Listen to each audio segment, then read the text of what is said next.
Марс жаңалықтары 26 ақпан 2018.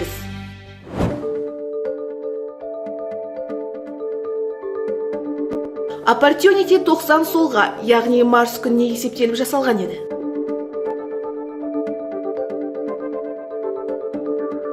$5000 сол өтсе де, ол әлі жаңалықтар ашуда.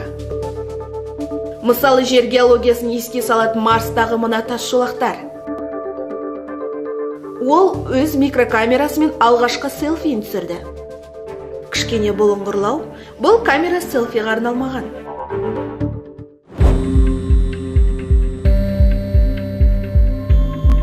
Curiosity Марстан титімдей кристалдар мен таяқша тәрізді фигураларды тапты.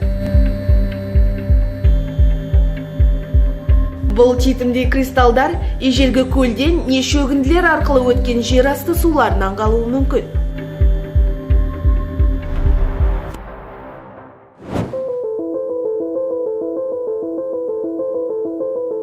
Марстың бір бөлшегі НАСАның 2020 миссиясымен үйге қайтады.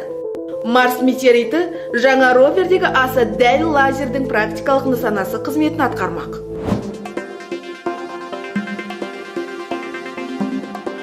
НАСА осы көктемде Марсқа InSight миссиясын ұшырғанда, зымыран тағы бір технологияны көрсетпек. Марс Cube One атты екі кішкене серік InSight қонған кезде ретранслятор ретінде қолданылмақ. Инженерлер жақында Марконың күн батареяларын орнатып, сынақтан өткізді.